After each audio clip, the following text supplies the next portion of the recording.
Okay, welcome back. This is going to be part 2 to the chain effects and send effects series, which I'm doing the tutorial on.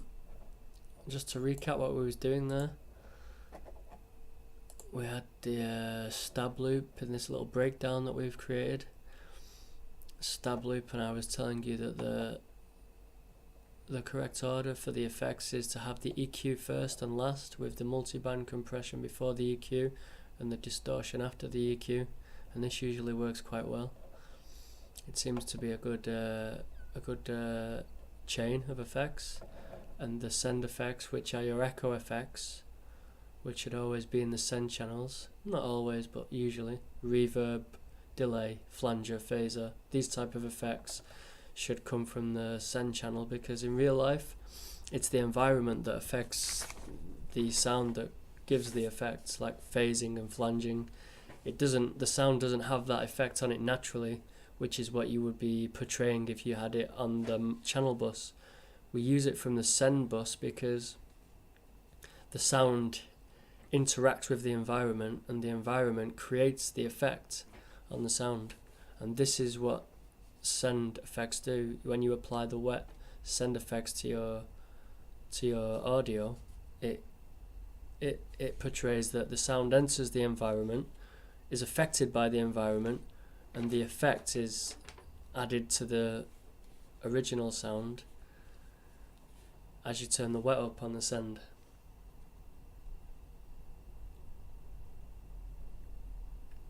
I'm just trying to think if I had anything else to say before we carry on with it now.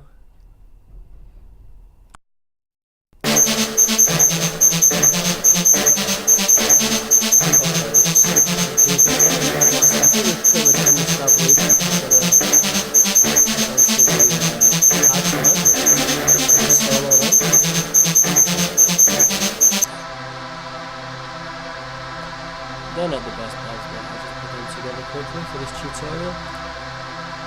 So you can see I've cut the highs out there, the really high highs, and the low bass. A little bit of the low treble as well. That should be okay for now. The EQ. So like I said, we just carry on, we put the distortion in.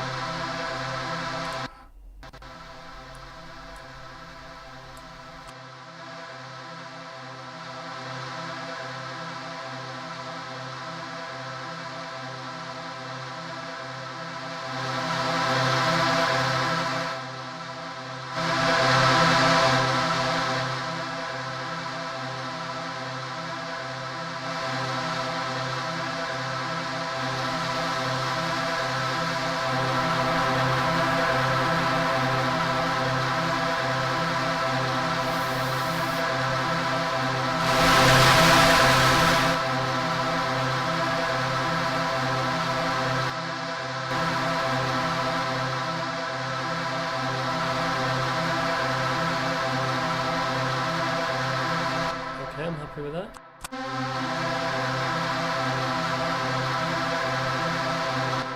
Next, some chorus, as this is best suited after the distortion type effects. It's best if you put chorus in next. Our stereo widening effects also can go at this stage, which I would say is the third stage of adding effects to the channel bus. So first is EQ, second distortion, third chorus or stereo widening, or even filtration.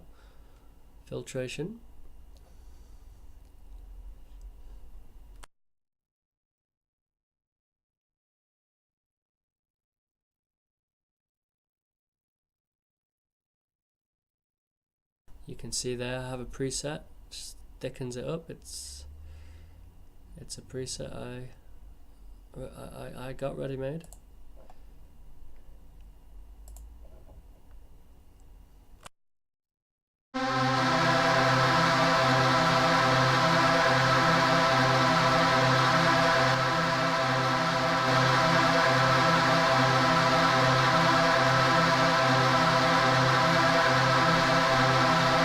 Just to make it flat in the mix.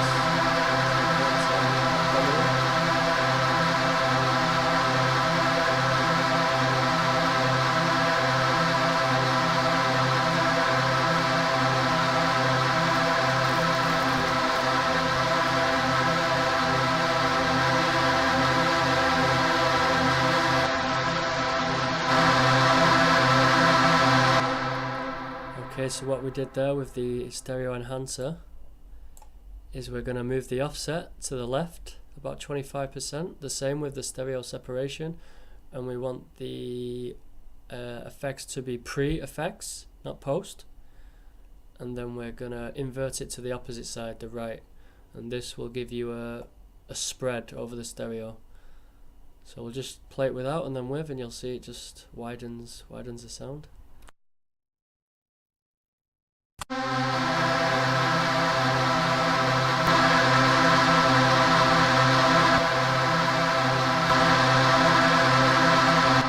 And if you have any EQ, you know, on Ozone 5 you get them EQ bands where it shows you the stereos, the width of the stereo.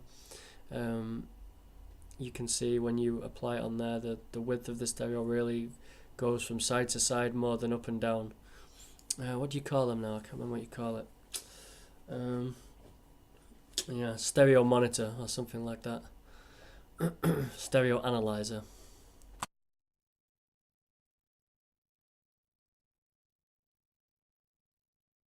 So next, we have to run some filter on there because it's taking up a lot of the stereo spectrum, which is what I was speaking about in the previous video. We want to reduce the sound in the stereo spectrum because the main elements of the track, the kick drum, the bass, and the main melody, the main hook, are parts of the track that are going to take up the most stereo, the most part of the spectrum. So we want these lesser elements of the track to take up less control. So we're not getting clustered in there. So we're going to put that down. Still getting that sound, but we're really freeing up some of that stereo.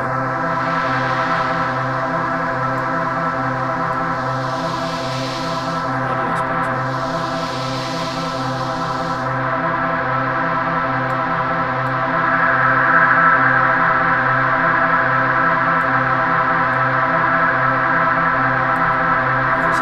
Resonance is nice there.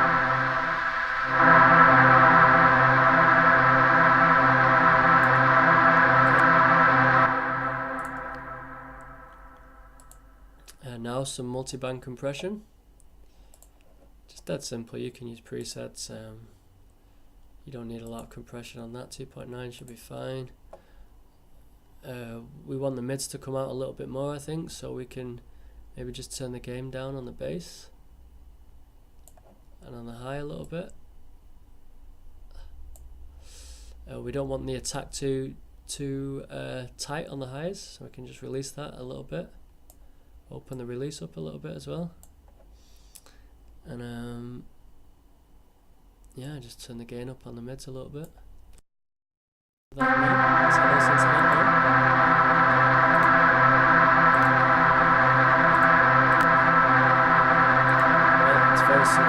doing that. Just turn the bass down a little bit.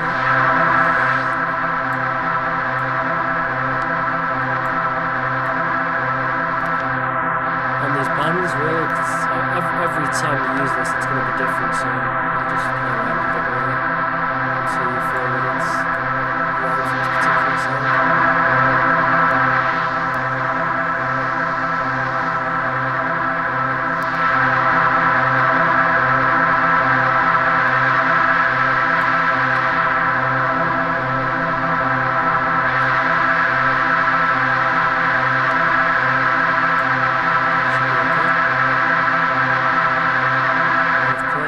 We're gonna, yep, you guessed it, put more EQ on, put more EQ.